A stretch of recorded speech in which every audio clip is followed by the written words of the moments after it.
Como é que você imagina a economia, o mundo depois do coronavírus? Meu nome é Larissa Guerra e eu imagino que vem um mundo muito novo por aí, mas eu ainda não sei exatamente o que isso quer dizer. Meu nome é Marina Mels e eu tenho arrepios toda vez que alguém fala quando voltar, porque não vai voltar. Eu nem tô acreditando, mas nesse programa de hoje a gente vai realmente falar mal do capitalismo e a gente vai falar sobre a economia de hoje, sobre o futuro da economia e os cenários que vários especialistas aí estão imaginando para o mundo depois de a gente superar essa pandemia. Bem-vindas e bem-vindos ao Donas da Porra Toda. Donas da porra toda. Se você não tá vivendo em um mundo de ilusões, se você entrou em coma, né, talvez, quem sabe, para acordar daqui 10 anos, você já deve ter percebido que essa pandemia do coronavírus está mexendo com assuntos que vão muito além de saúde. E eu nem vou começar a falar de astrologia aqui. Nas últimas semanas, a gente ouviu muita gente esperneando por aí, ameaçando a economia de entrar em colapso caso os serviços não forem retomados. Grandes empresários dizendo que tudo bem a gente ter 5, 6, 7 mil mortes, mas que o mercado não poderia parar. E aí esse mesmo empresário, semana passada, demitiu 600 trabalhadores dizendo que foi doloroso para ele, né? E a gente também viu carreatas das pessoas com as suas caminhonetes exigindo que o governo mandasse as pessoas de volta ao trabalho. E eu nem vou falar na série lastimável e irresponsável de falas do presidente, porque senão esse programa não tem mais fim hoje. O fato é que a gente está vendo o outro extremo sofrendo mais ainda, né? Essa crise do coronavírus, ela impôs o isolamento, fez com que milhares de trabalhadores informais ficassem sem um mínimo de renda,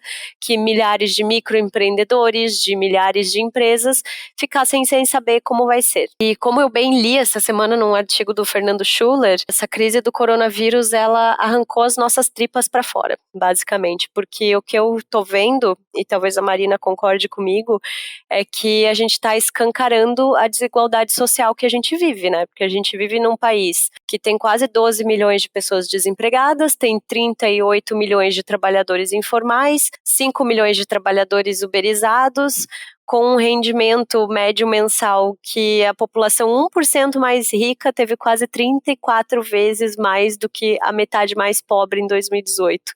Isso significa aí que a parcela de maior renda teve ganho médio mensal de R$ 27.744 no Brasil, enquanto os 50% menos favorecidos da população ganharam R$ 820.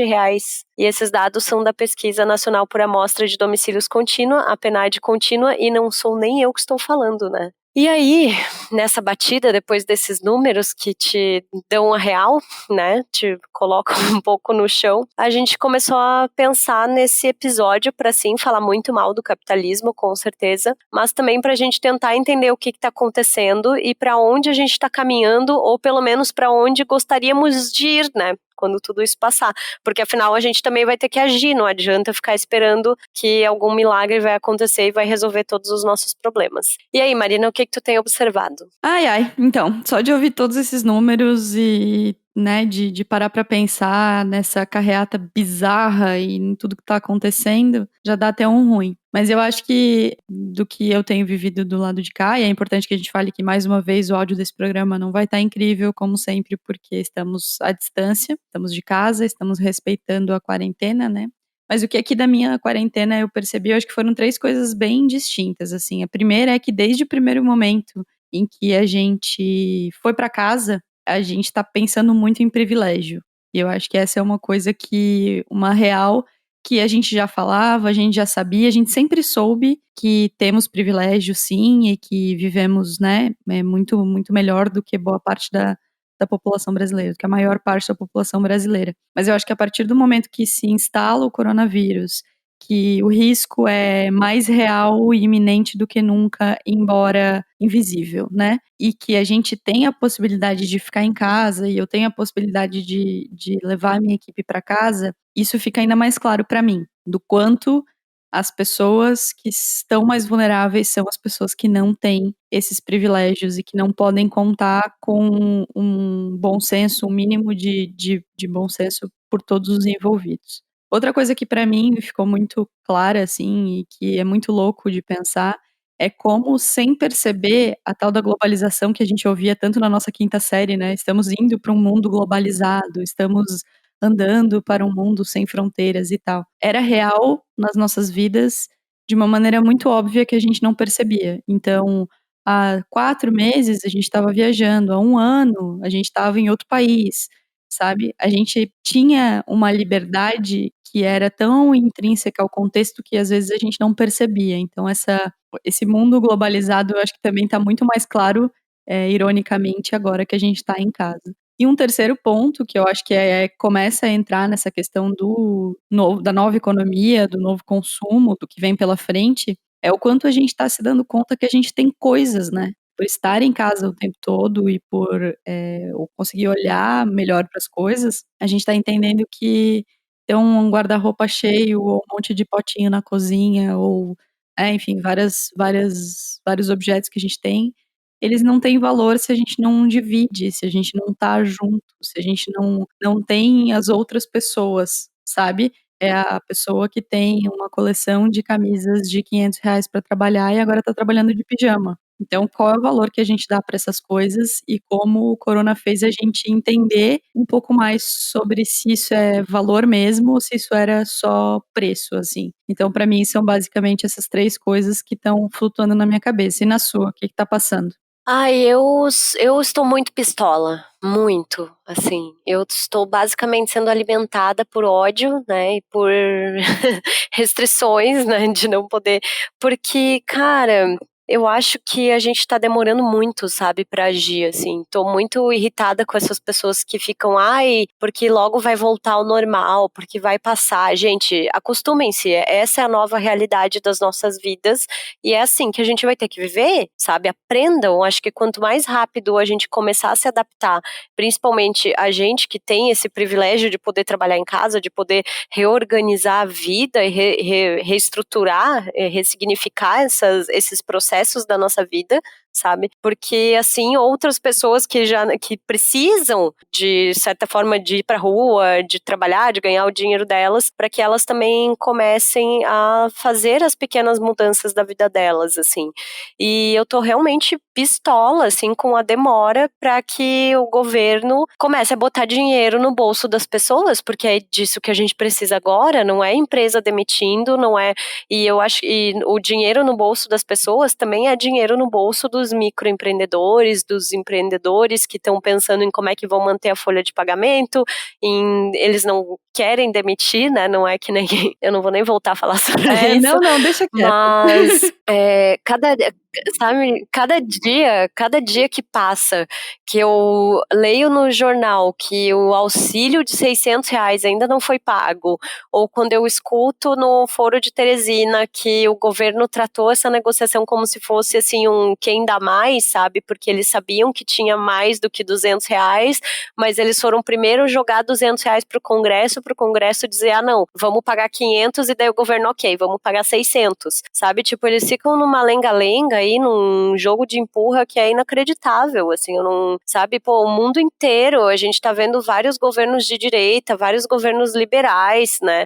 Tirando a mão no bolso mesmo e botando dinheiro para pagar a galera, para manter emprego, para ajudar no salário, para ajudar na renda de trabalhadores informais. E daí essas coisas me deixam profundamente irritadas, assim. E eu sou uma pessoa que gosta muito de economia e gosta de noticiário econômico, então eu fico assim fissurada. Eu acho que a gente está num momento lindo para discutir essas coisas, para pensar também em futuro. Já deixo a dica de que sigam a Mônica De Bolle, né? Porque ela tá fazendo um trabalho incrível, super didático. Enfim, eu fico pensando nessas coisas, sabe? Eu acho que já demorou pra gente se adaptar, pra gente entender que essa é a nossa nova realidade, que não vai voltar a vida que a gente tinha.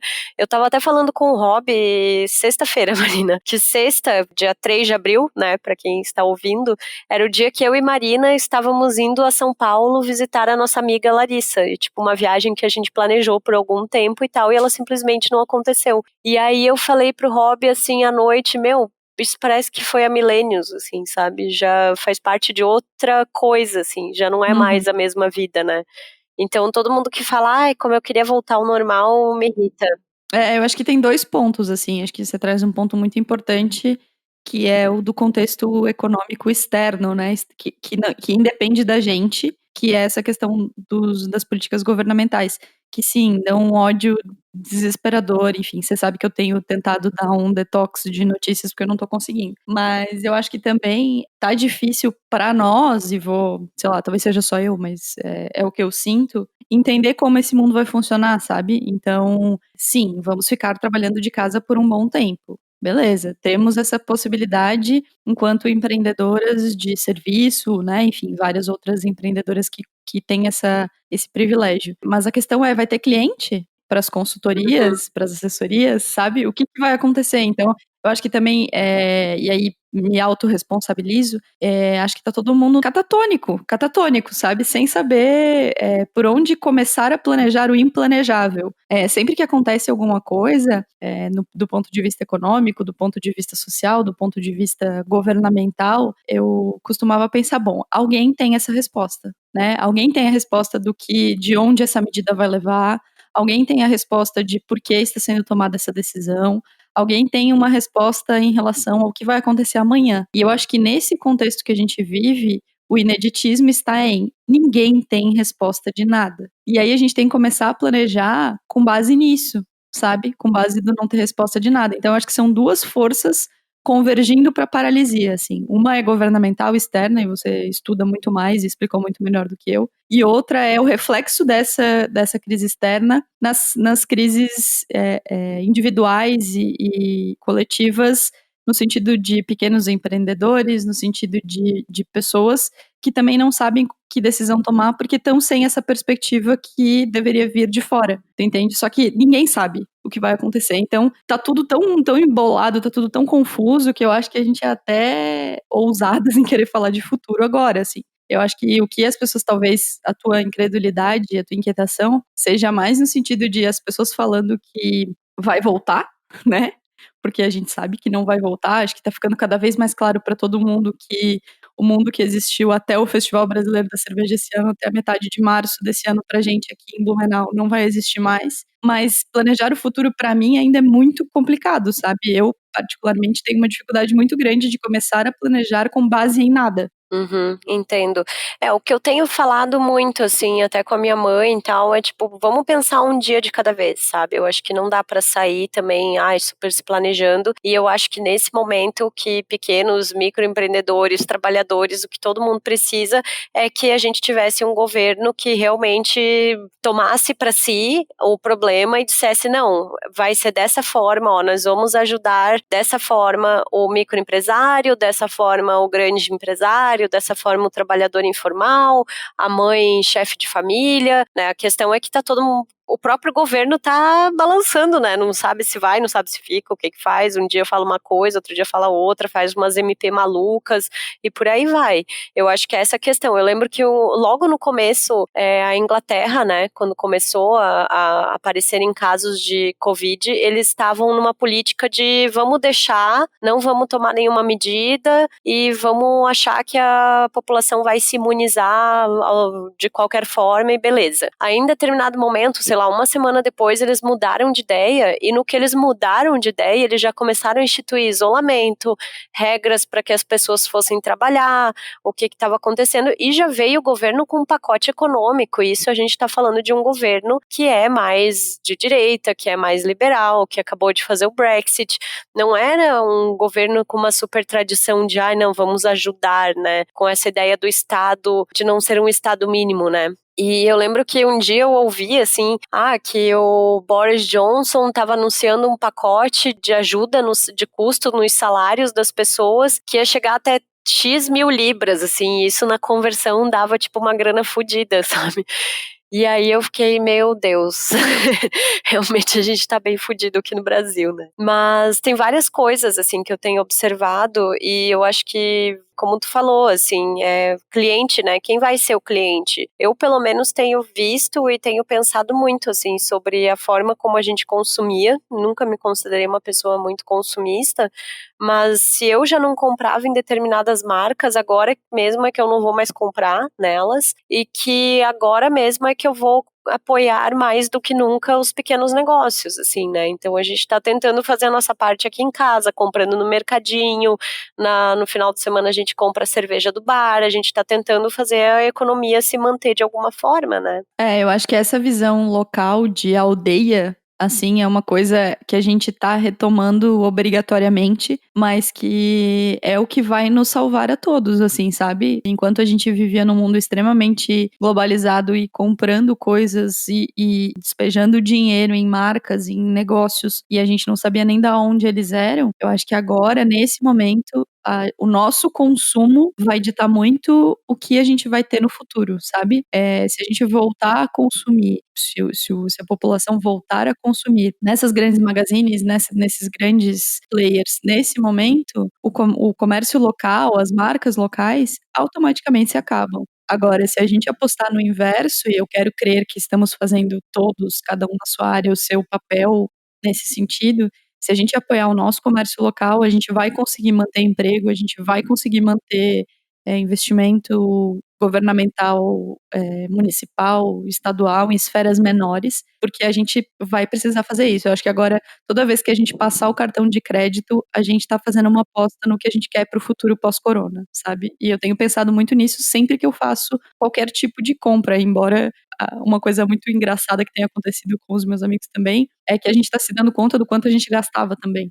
Os cartões de crédito estão despencando, assim, porque a gente basicamente só compra comida. Então, mas mesmo assim, mesmo comprando comida, mesmo comprando cerveja, mesmo comprando qualquer coisa, toda vez que eu vou passar o cartão agora, o peso do cartão, ele tá muito maior, porque eu tenho certeza que cada compra que eu faço tá ditando um pouco sobre o que eu quero para esse futuro, sabe? Uma coisa que tem me incomodado um pouco nessa quarentena, assim, é ver, por exemplo, marcas de roupa, de calçado, sabe? Eu sei que, por um lado, esse é um negócio dessas empresas, que a vida dessas empresas depende de vender isso, mas eu não consigo imaginar que eu vou comprar agora uma roupa, sabe? Não tem clima para isso, não tenho, sabe? Mesmo que eu estou indo trabalhar de segunda a sexta e que eu me arrumo para ir trabalhar e tal, mas eu não consigo sequer pensar nisso agora, assim, sabe?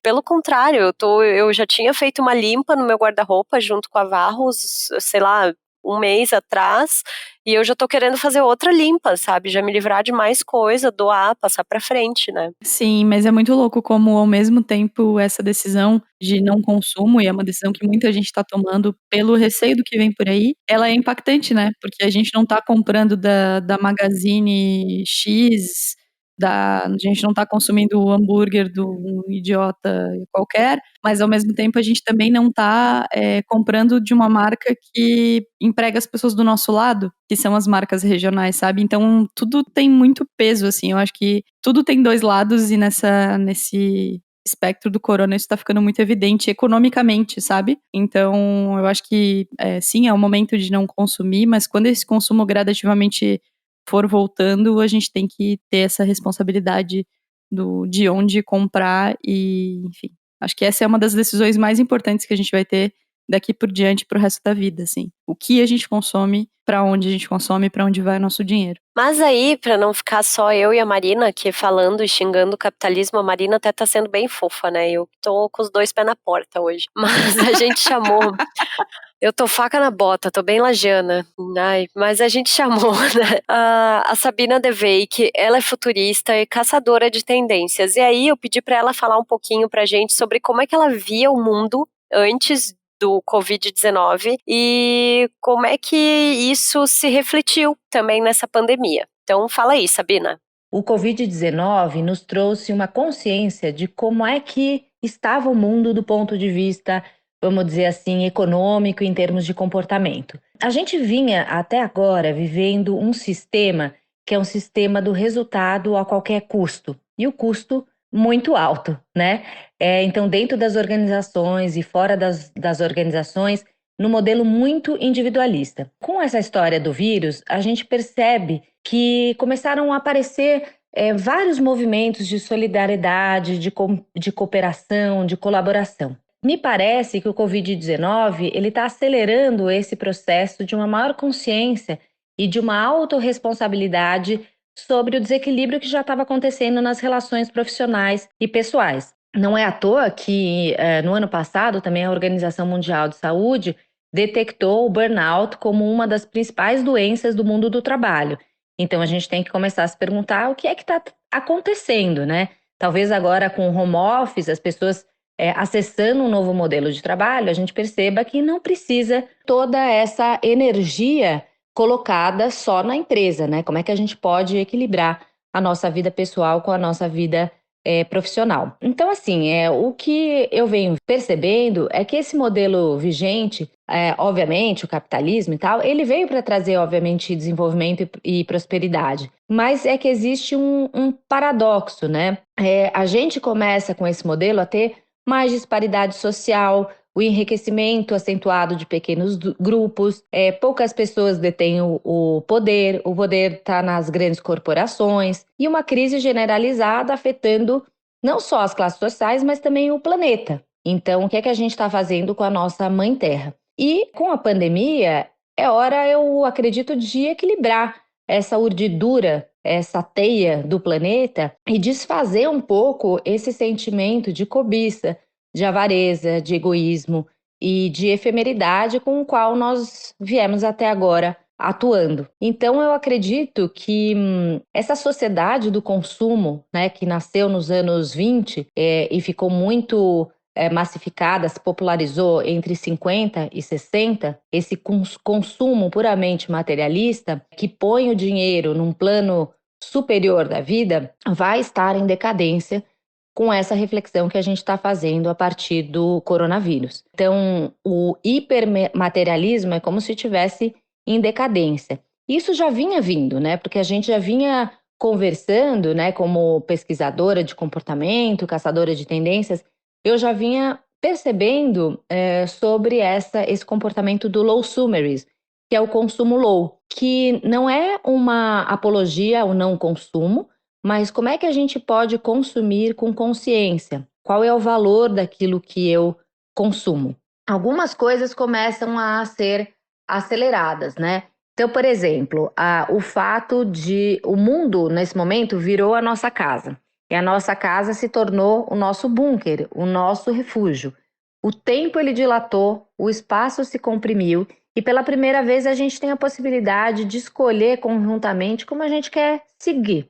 Então, essa crise é um ponto de mutação mesmo, onde a gente vai ter que começar a se perguntar o que realmente importa. Então, assim, eu acredito que, a gente está resgatando o senso de grupo, o senso de bem comum, de solidariedade, de ajuda mútua.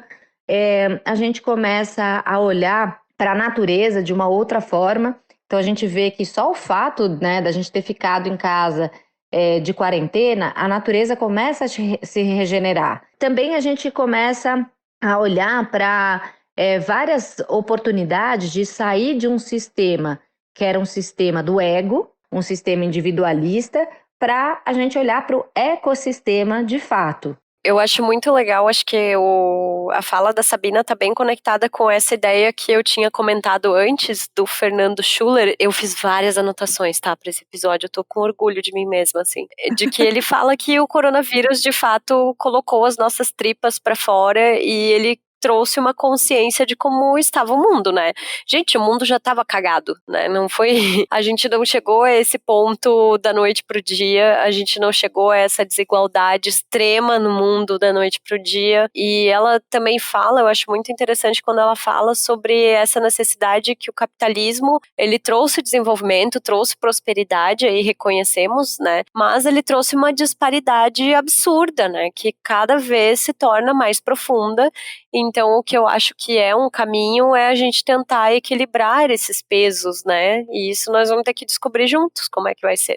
Uma das coisas que mais me pegou na fala dela é a questão da produtividade, assim. Tem um Greg News que eu amo todos, né? Mas tem um especificamente que eu gosto muito, que é sobre o sono. E ele fala como, enfim, ele explica por que não dormir é uma tática capitalista para que a gente produza mais. E aí ele fala do quanto a produtividade tem esse assombro, assim. E eu acho que a gente estava num período, estamos ainda, né? Estamos nesse período que não estamos sabendo direito o que está acontecendo, mas a gente estava num período de uma autorresponsabilidade, de uma autocobrança absurda, assim, absurda. No Sociedade do Cansaço, no livro que é ótimo, tem uma coisa muito louca que é de que a gente não tinha mais, nós como trabalhadores, uma chibata atrás da gente, a gente não tinha mais um coronel atrás da gente, mas a gente tinha gente atrás da gente. E esse sufoco pelo resultado estava fazendo com que a gente se afastasse de absolutamente tudo que é relevante, né? Então, que a gente se afastasse das nossas famílias, se afastasse das pessoas, se afastasse dos hábitos da casa, né? A gente estava conversando, eu e você, nos bastidores esses dias sobre isso, sobre como dá trabalho cuidar da casa, e a gente se afastou disso, sobre como dá trabalho, né, tem várias piadas na internet falando de louça, né, do quanta louça a gente gera por dia para se alimentar, e aí alguém tá lavando essa louça, e não é a gente. E aí, Então eu acho que Marina, a gente tá se dando conta disso. Eu inclusive li sobre isso e fiz anotações também, tá?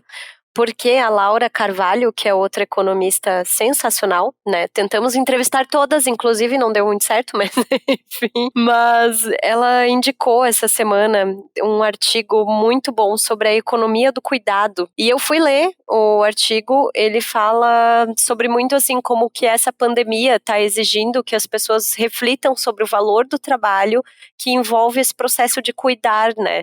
E que é, óbvio, na sua maioria desempenhado por quem? Por nós, as mulheres, né? E aí, coisa que os economistas sequer reconhecem como trabalho, né? Vê como é triste isso. Então, esse artigo ainda fala, assim, que estão pedindo para que profissionais da saúde, motoristas, entregadores, jornalistas acabem se arriscando, né? Como nunca se arriscaram antes, e o investidor de Wall Street, da Bovespa, do caralho a quatro, sequer tem noção desse risco que as pessoas estão tomando no desempenhar uma função que é muito de cuidado, né? Então, acho que essas demandas domésticas também, eu acho que a questão de carga mental, acho que está escancarada nesse processo de divisão de tarefas, de como a mulher está sempre muito mais sobrecarregada dentro de uma casa, né? Eu acho que sim, tem muito disso, mas a questão da produtividade é uma coisa que tem me pegado muito, assim, sabe, Larissa? Tipo, muita gente se cobrando de produzir a mesma coisa que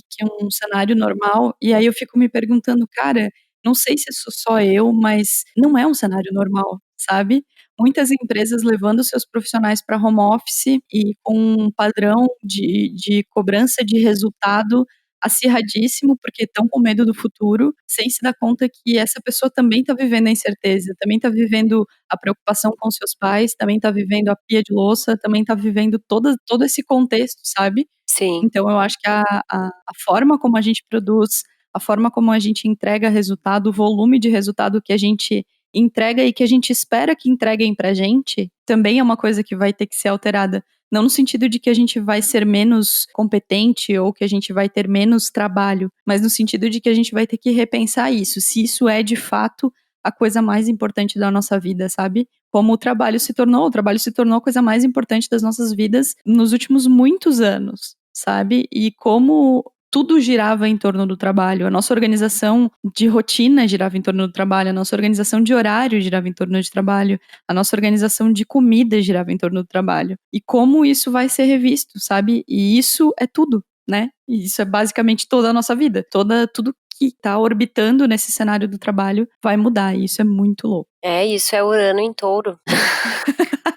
Pronto, amiga. Capitalismo e astrologia. Mas, gente, tá tudo ligado, tá? Tá tudo ligado. Quando eu falo que eu regulo a minha vida pensando nesses movimentos, tipo, cara, eu não fechei minha empresa em janeiro, começo de fevereiro, fechei porque tava encerrando um ciclo e tava entendendo que esse ciclo precisava se encerrar naquele momento, que não dava pra empurrar com a barriga, né? E pensa, se eu tivesse ficado aberta, o que eu ia estar fazendo, sabe, agora? Então, eu acho que, inclusive, a economia tá muito ligada também com a astrologia. As pessoas precisam reconhecer essas coisas. Mas, enfim. Ai, ai. Falou da sua empresa, eu acho que isso também, esse cenário também traz um outro olhar para o empreendedorismo, que era uma febre, né, continua sendo uma febre de duas, né, uma de todo mundo tem que empreender, e outra de que o empreendedor vai salvar o mundo do colapso. E são duas coisas que estão sendo desromantizadas agora, sabe. Porque agora eu acho que as pessoas que têm um emprego formal numa empresa que, né, possivelmente vai manter o seu trabalho, estão se dando conta do valor de estar num trabalho e não depender do seu empreendimento. Então, acho que nesse cenário todo o papel do empreendedor também está sendo revisto. Primeiro pela localização, né, por essa visão de aldeia, para a gente olhar para os nossos clientes enquanto aldeia, e depois por essa desromantização que já estava na hora de acontecer, que várias coisas, várias iniciativas estavam buscando que essa desromantização acontecesse, como o próprio Donas, né? E agora eu acho que as pessoas estão vendo que, pô, se eu tivesse empreendido agora, o que eu estaria fazendo? Sabe? Essa pergunta que você acabou de se fazer, eu acho que agora tem muita gente se fazendo, muita gente que empreendeu e voltou para o mercado de trabalho como CLT e muita gente que pensou em empreender e deu um passo para trás, Eu sabe? tenho um amigo que vendeu a loja dele, tipo, uma semana antes da quarentena, tá? Se isso não é um timing perfeito, né? Então, E ontem a gente conversou e ele disse, Lari, eu não teria dinheiro para aguentar 3 semanas fechado. Não teria. e é isso, sabe? Olha como ele agora tá dando valor para outra coisa que não é o negócio Aham. dele, sabe? E isso tem tudo a ver com o momento que a gente tá vivendo, com dar menos valor pro trabalho e com olhar para o fato de ser empreendedor com menos glamour, cara. A galera que tem pequenos negócios, os empreendedores de pequenos negócios, estão ferrados, sabe? Então, a gente também precisa olhar para essas pessoas agora com outro olhar, um olhar de real, tem problemas aí que eu não imaginei que Sim. existissem, sabe? Mas aí, né, para de novo não ficarmos só nós duas aqui divagando, nós chamamos uma economista para falar a respeito e aí agradecemos às pessoas do Twitter, né, que nos indicaram conversar com a Amanda Dedino, que é economista, e ela vai falar um pouquinho sobre esse impacto na vida do empreendedor e quais são as saídas que ela tem observado nesse momento. É nítido que pequenas empreendedoras serão fortemente afetadas pela crise econômica que virá. Nós já estamos sentindo os efeitos da pandemia pelo lado da demanda. Com as pessoas praticando isolamento e o distanciamento social, isso tem se refletido em bares e lojas fechados, serviços terceirizados sem funcionar, prestação de serviços não essenciais totalmente parados e por aí vai. Empresas e grandes corporações, elas dispõem de estoque de capital e capital de giro para a manutenção das suas atividades, algo que se torna muito mais complicado para donas de pequenos negócios. Alguns governos, como o de São Paulo, por exemplo, eles têm oferecido linhas de créditos com juros baixos para a subsistência dessas pequenas empresas. Mas o que eu quero aqui é me focar em um outro aspecto. Eu acredito que as dificuldades elas já começam a dar os primeiros sinais de inovações no sentido da sobrevivência desses pequenos negócios. Prestadores e prestadoras de serviços têm vendido, por exemplo, vouchers para serviços prestados no futuro, algo fortemente recomendado. Ou então elas têm investido em plataformas de vendas online, uma vez que, né, a gente está em quarentena, para pessoas que, por exemplo, vendem algum produto que elas mesmas fabricam ou algo do tipo. E para pessoas que prestam serviço de consultoria, que dão aula, ou, por exemplo, fazem atendimento psicológico, considera-se o atendimento remoto, né? Então, eu acredito que a inovação e as formas de você manter o seu negócio, elas estão fortemente ancoradas na sobrevivência. Mas eu também acredito que, além dessas inovações, seja imprescindível haver uma conscientização da população para que a gente compre de pequenos e pequenas empreendedoras. Ao invés dessas empresas que elas têm perfeitas condições de se manter no momento de crise, uma pessoa que ela é professora particular, que ela faz design de sobrancelhas, ou que ela tem um negócio onde ela vende algum tipo de alimento, essas pessoas precisam que você, consumidor local, compre delas. Porque só assim elas conseguem dar continuidade com os seus negócios. A renda básica universal, embora defendida por políticos e economistas de diversas inclinações, como por exemplo o Eduardo Suplicy aqui no Brasil, é uma ideia que tem a sua origem no economista Milton Friedman, da Universidade de Chicago, que é uma universidade conhecida justamente por ser um reduto liberal. O Friedman defende uma espécie de imposto de renda negativo, onde pessoas com renda inferior a um valor X recebem transferência do governo no lugar de pagamento de impostos. A defesa desse programa reside justamente na redução da participação do governo o que daria, em tese, menos margem para corrupção e menor aumento, né, dos custos relacionados à burocracia. Mas, em contrapartida, a esquerda ela vai defender a renda mínima como um direito e um mecanismo importante na diminuição da pobreza e da desigualdade, sendo uma forma de garantir que todos os cidadãos tenham capacidade de suprir as suas necessidades mais essenciais. Contudo, embora um programa de renda mínima possa obter efeitos sobre o aumento do consumo e de demais variáveis, acredita-se que o impacto da política é diferente no mercado de trabalho, reduzindo a oferta de mão de obra. Os experimentos a respeito da implantação da renda básica universal, eles ainda são bem preliminares, com alguns experimentos ao redor do mundo. Então é um pouco difícil afirmar com veemência os efeitos reais, né? Então, e também se esbarra na capacidade fiscal dos países de fornecer esse tipo de sistema de proteção. No Brasil, por exemplo, nós temos uma parcela imensa da população que ganha em média apenas R$ 928 por mês. Isso nós estamos falando de 54 milhões de brasileiros.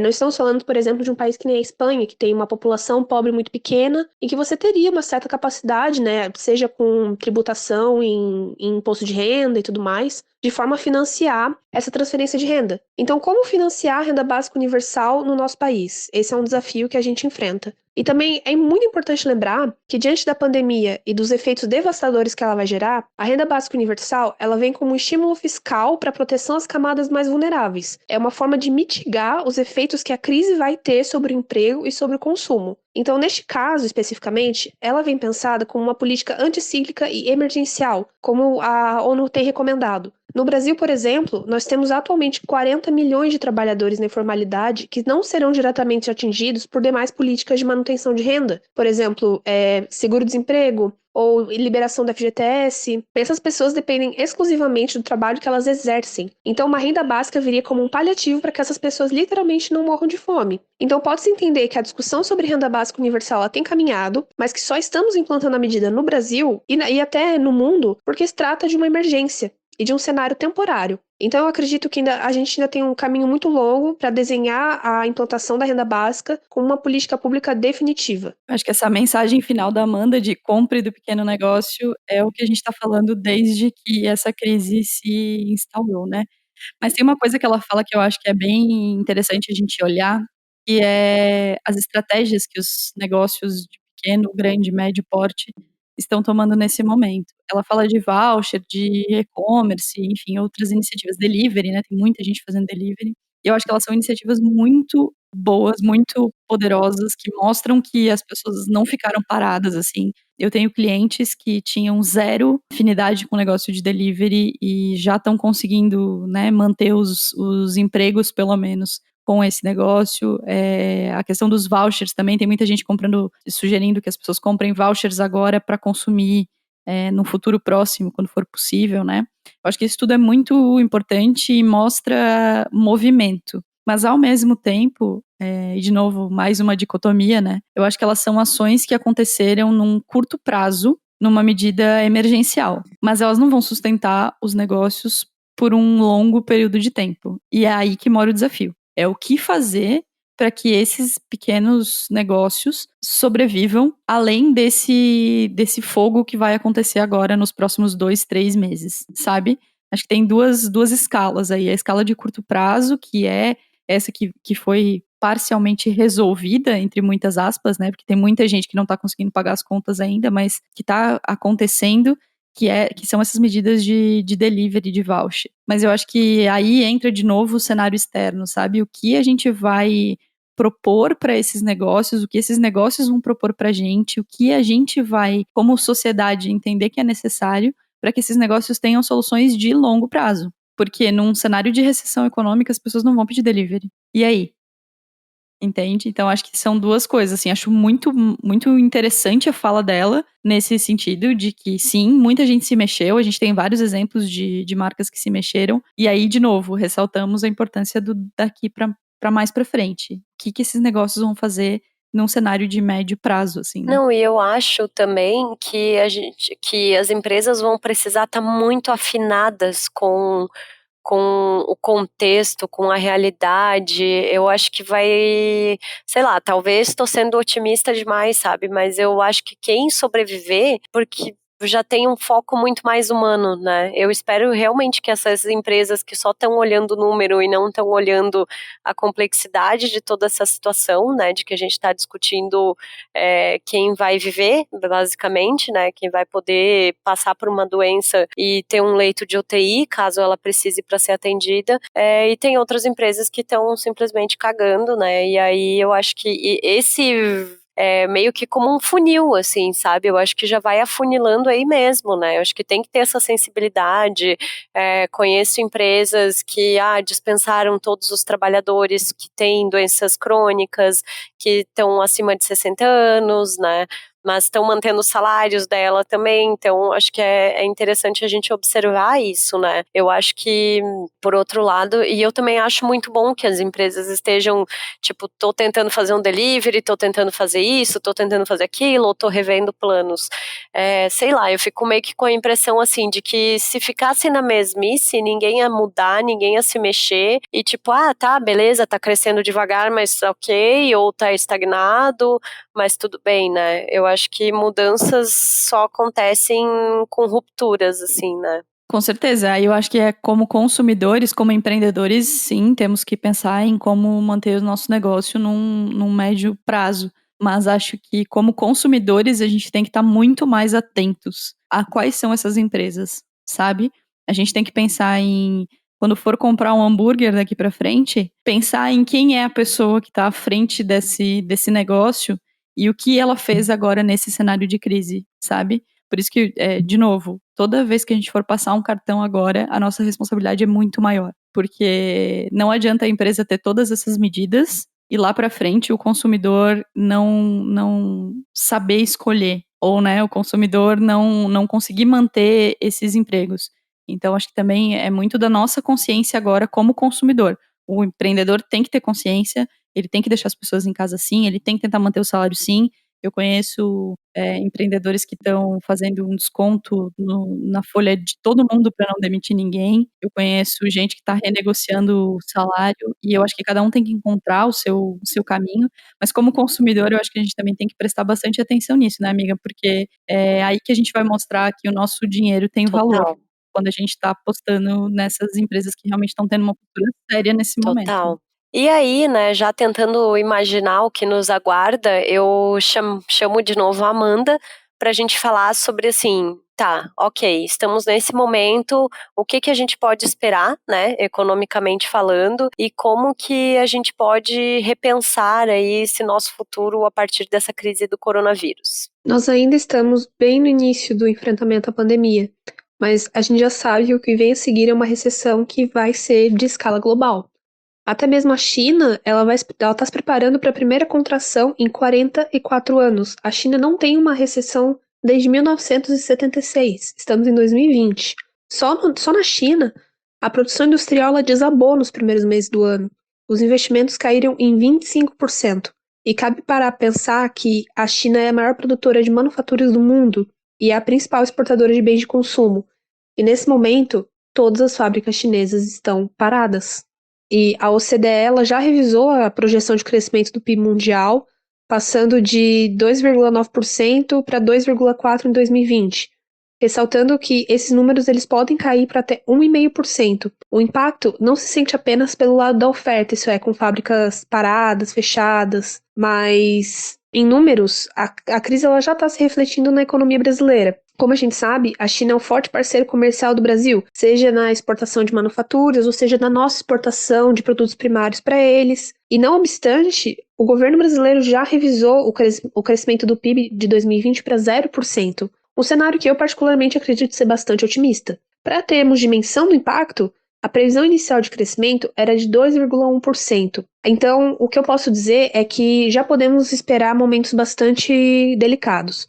Não apenas no Brasil, como no mundo, né? Porque é um efeito dominó. Então, nós já estamos num cenário de bastante incerteza, no qual nós não sabemos, né, qual é a magnitude do Covid-19 e nem quanto tempo nós precisaremos praticar essas medidas de segurança, que vão desde distanciamento social até o banimento de voos internacionais. Então, tudo isso vai depender da durabilidade dessa crise e de como os governos vão reagir de forma a mitigar os impactos da pandemia nas suas economias. O governo brasileiro, apesar de estar passando por uma situação fiscal delicada nos últimos anos, né, na verdade, em toda a sua história, ele precisa intervir para proteger trabalhadores, empresas e setores mais afetados. Senão, nós teremos resultados da crise muito mais desastrosos. Eu acredito que o mundo pós-Covid-19 nos fará repensar a forma como administramos os nossos recursos, o que vai desencadear mudanças na nossa forma de organização. E para isso, eu deixo algumas perguntas para reflexão. Não é interessante que nós tenhamos companhias que encorajem o trabalho remoto e que desenvolvam um sistema de confiança mútua com os seus funcionários? Nós não queremos, na medida do possível, cidades com níveis mais baixos de poluição e engarrafamento? Não seria interessante reconstruir nossa economia na base do investimento em tecnologias sustentáveis?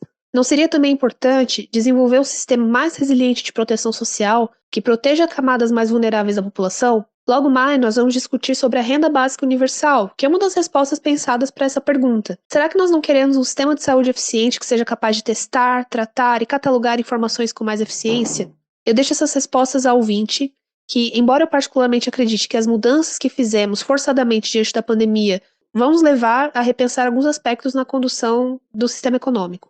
O que eu acho mais incrível disso tudo, de novo, nessa vibe astrologia, economia, biologia, Átila, tudo se mistura na minha cabeça, né? É que 3 coisas, assim, que a gente nunca imaginou que fossem acontecer e que estão acontecendo, né? O mundo parar, coisa que todo mundo lá em janeiro, quando a província de Wuhan, na China, parou, todo mundo ficou tipo, nossa, mas jamais isso vai acontecer aqui. Claro, jamais vai acontecer nos padrões chineses por N fatores, que não vou entrar no assunto agora aqui, mas ninguém nunca sequer imaginou a possibilidade de linhas aéreas serem suspensas, de países inteiros fecharem fronteiras, de estar todo mundo em casa, de a gente estar pedindo para as pessoas ficarem em casa, né? Outra coisa que eu acho que ninguém nunca imaginou, e aí a Amanda até comenta, que é sobre a renda básica, né? Que era um conceito que todo mundo achava meio que uma lenda, assim, quase que um unicórnio, sabe? Uma coisa que, tipo, só o Eduardo Suplicy defendia no Brasil, e daquele jeito fofíssimo e maravilhoso dele, né? Mas todo mundo achava, tipo, ai,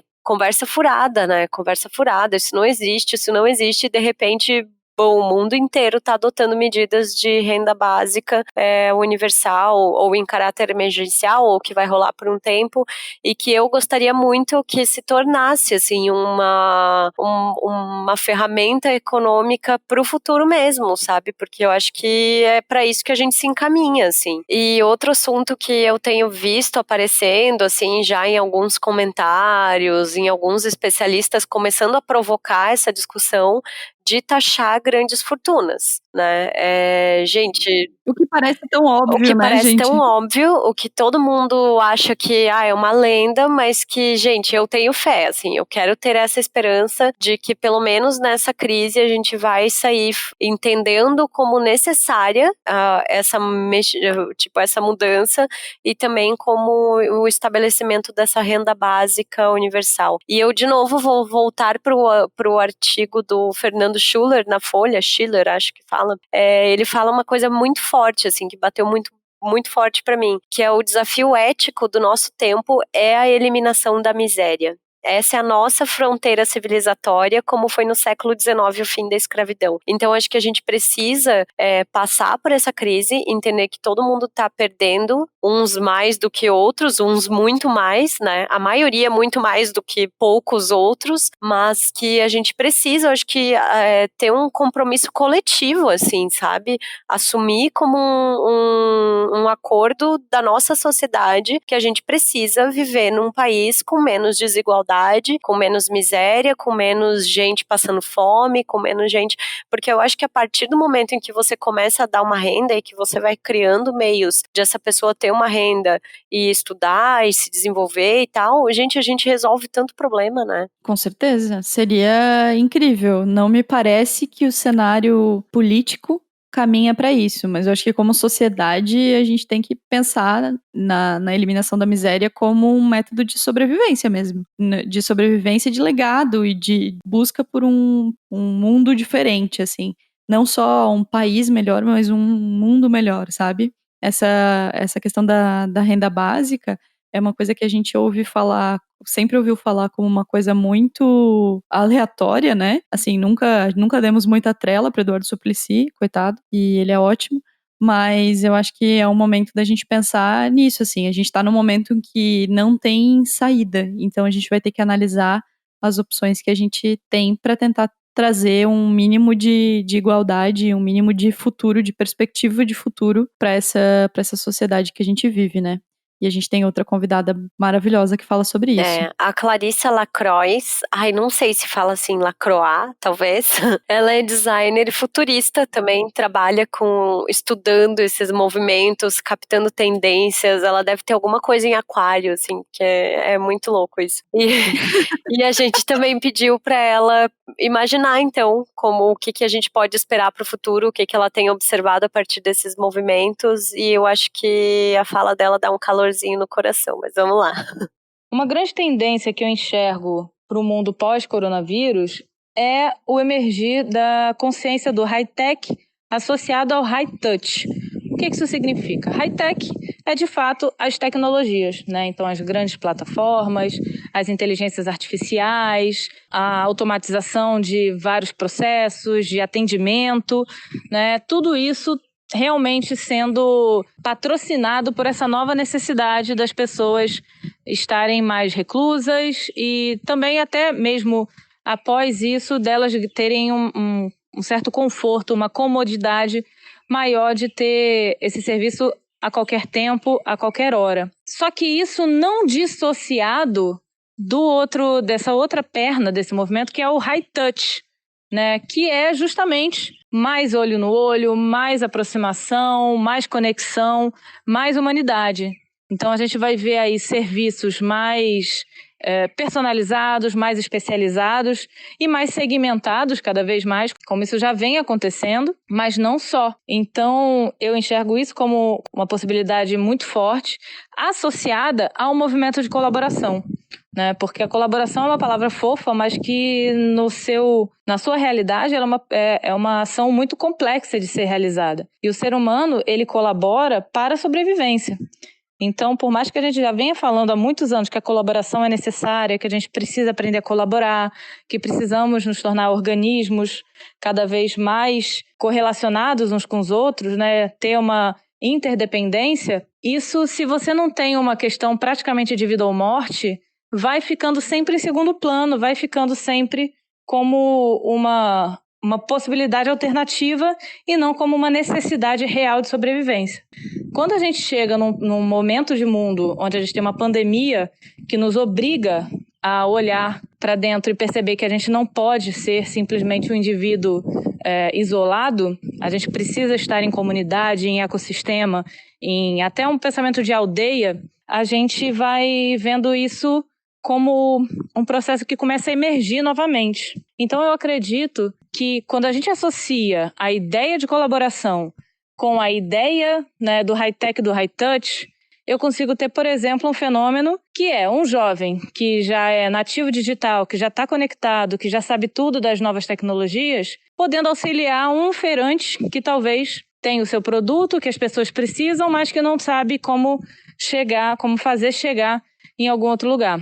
Então, se a gente conseguir, enquanto sociedade, despertar para a necessidade da gente não ignorar, não lutar contra as tecnologias, e sim entender que elas são um meio para a gente ser ainda mais humano, né? Quando a gente consegue tornar um momento mais especial, mais focado, com mais carinho, isso pode ser uma grande saída, isso pode ser um cenário positivo de futuro que a gente precisa perseguir e construir, porque os cenários distópicos serão infinitos. A gente vai ter 1000 tendências dizendo que o caos econômico que a gente vai viver é algo sem retorno. Mas não é a primeira vez que o mundo passa por um processo de transformação desse porte, e justamente o que a gente precisa é refletir e usar esse fenômeno a nosso favor para entender como que nós podemos nos tornar mais humanos, mais próximos e mais prósperos e, no final de contas, mais felizes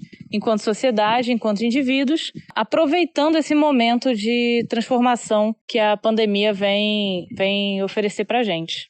Eu fiquei apaixonada pela Clarissa, porque eu acho que ela, numa fala muito simples, resume muito do nosso tempo, assim, sabe? De usar a tecnologia para que a gente seja mais humano. E é isso que eu acho que a gente tem que aprender, e é isso que eu acho que a gente tem que levar do corona num cenário econômico, no cenário pessoal, no cenário, em todos os cenários da vida, né?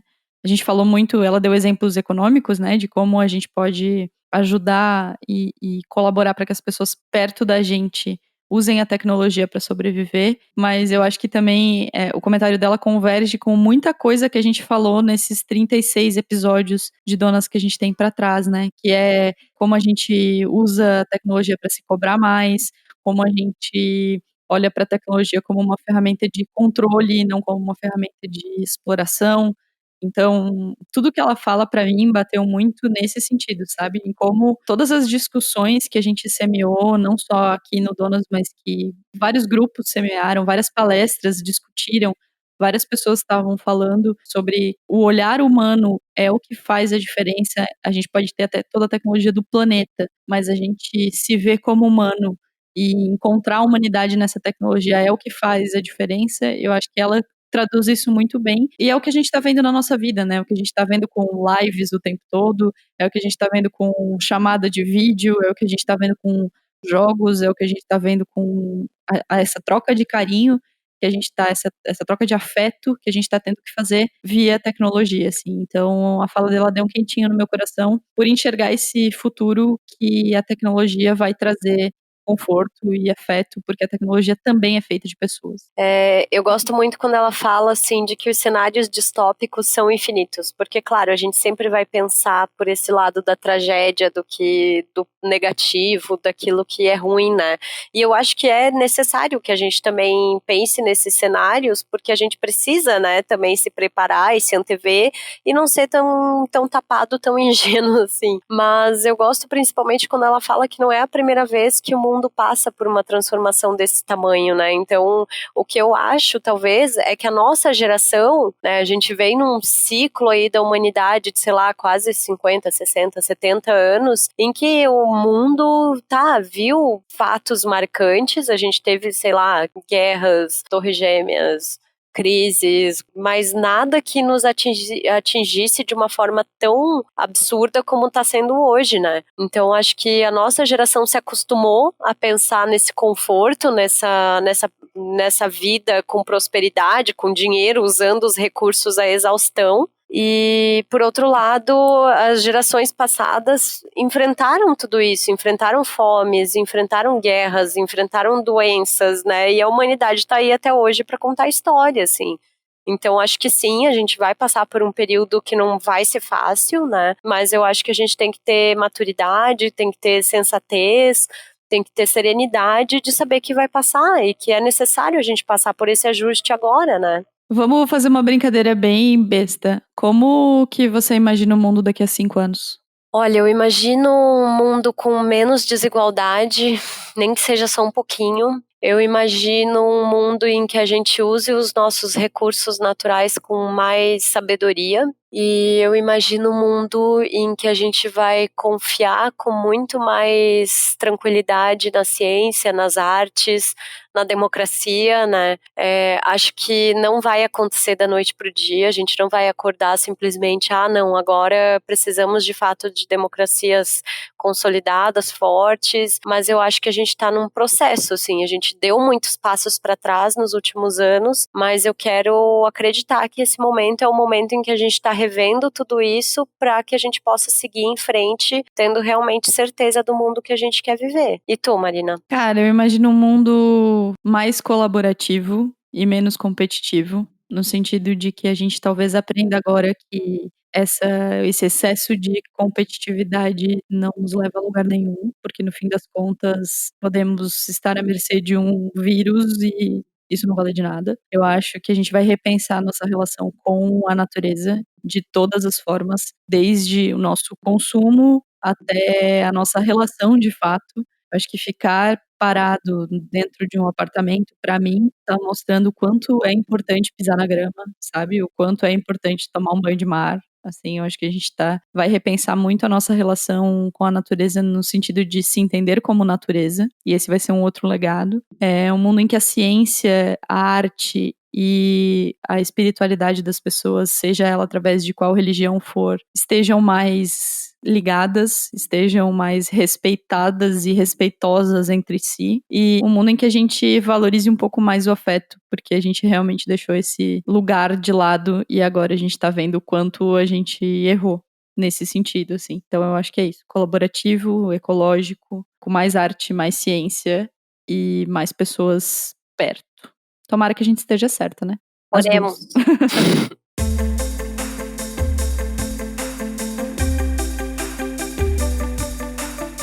Então vamos lá, vamos para a mesa de bar, vamos tentar falar um pouco sobre o que a gente está vendo, consumindo, se entretendo nesse momento. E vamos começar com Larissa Guerra, então. Fala aí, amiga, o que você sugere?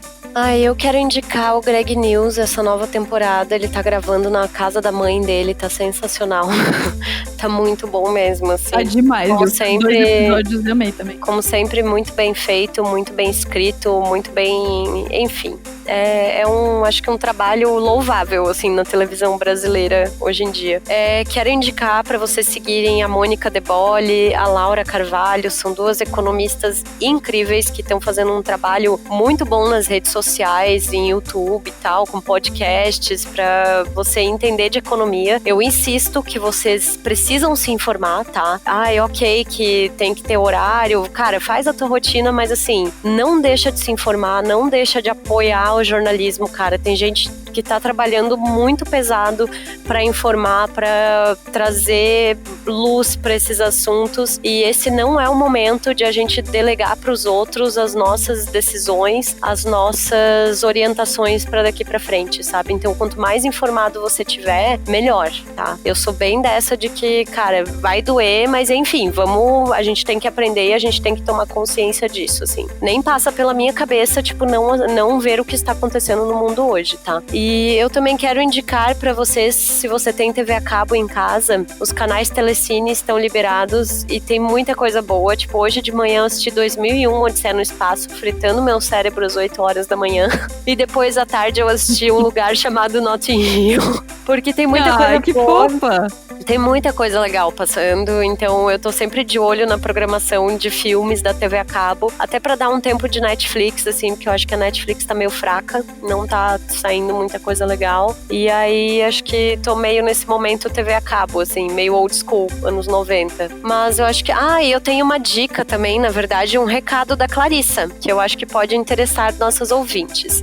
A gente tava conversando sobre a pauta e tal, e ela falou que ela vai começar, nessa semana agora, um grupo de estudos sobre novas economias a partir do livro Fluxonomia 4D, que estuda esse fenômeno de transição há muitos anos e propõe soluções, e é a área que ela trabalha, né? Ela é uma designer de experiências e fluxonomista. Então, se vocês quiserem participar desse grupo, manda uma mensagem pra gente lá no arroba Donas da Petoda, ou pode mandar no meu Instagram, no arroba Larissa V. Guerra, que eu mando o link pra vocês, porque essas conversas vão rolar sempre pelo Zoom, em dias e horários específicos. Aí eu mando todo o cronograma pra vocês que quiserem participar. Já manda pra mim, então. Já encaminhando neste momento. Adoro. Então, eu tenho 3 sugestões de conteúdos. Uma delas é uma sériezinha Netflix. Uma série não, um documentário Netflix bem antiguinho e que talvez pareça meio besta, mas que eu achei muito interessante,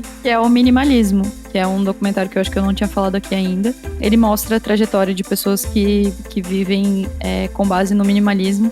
O que eu acho muito legal dele é que não é um blá blá blá teórico, assim, são, enfim, expectativas, vivências muito legais. Não me tornei minimalista depois dele, não tenho essa pretensão, mas acho que ele fez com que eu olhasse com um pouco de cuidado a mais para as coisas que eu consumo. E aí eu acho que tem tudo a ver com esse nosso episódio em que a gente fala tanto que o nosso consumo tem um poder muito forte, né? Uma outra sugestão é um podcast que estreou na semana passada, que é da Giovanna Nader. A Giovanna fala, eu já indiquei o perfil dela aqui, ela fala sobre sustentabilidade, fala sobre ecologia, e ela lançou um podcast que chama O Tempo Virou, e o podcast dela é dedicado a falar sobre mudanças climáticas e mudanças comportamentais relacionadas à ecologia. O primeiro episódio é bem bom e eu gostei bastante. E a terceira sugestão, um perfil e um livro, que é o Carvalhando, que é do André Carvalhal, e o último livro dele, que é Viva o Fim. Ele é um especialista em moda e ele falou muito de moda com propósito, enfim. O caminho dele bibliográfico é bem interessante. E aí o último livro que ele lançou chama Viva o Fim, e ele fala sobre o fim do fast fashion, o fim do consumo pelo consumo. Então é muito legal porque é uma pessoa do mercado olhando de uma forma muito diferente para o que o mercado está fazendo, assim. E ele tá fazendo umas lives bem interessantes também no Instagram dele, com marcas, entendendo que as marcas estão propondo para esse futuro, entendendo que pessoas ligadas à arte, à comunicação, estão pensando para o futuro. Então é Carvalhando, e o livro é Viva o Fim. Você falou de grupo de estudo, eu lembrei também de uma outra coisa bem legal. A Cynthia Hansen, que já participou aqui com a gente do episódio sobre networking, né? Ela é professora de comunicação, e ela também está fazendo um grupo para uma leitura e discussão do livro Sapiens. Também é um livro bem legal, fala da história da humanidade sobre vários aspectos. E a Cynthia tá fazendo esse grupo, então sigam ela no Instagram, Cynthia Hansen. Também pode mandar mensagem pra gente, mandar e-mail pra gente, a gente passa o contato dela. Também é uma coisa bem legal pra fazer agora, né? Grupo de leitura e grupo de discussão é uma coisa que tinha meio se perdido no tempo, né? E agora é um momento legal pra gente retomar. É isso, amiga? É isso. Gente, cuidem-se, fiquem em casa, né? Se possível, o máximo que vocês conseguirem. Vai passar, mas não fiquem achando que tudo vai voltar a ser como era antes, né? Nada do que foi será de novo do jeito que já foi um dia. Já dizia Lulu Santos. Estou ouvindo essa música direto, tá? Vai passar não significa que vai voltar, né? Acho que essa é a grande questão. Então até semana que vem, gente. Um beijo. Fui, beijo.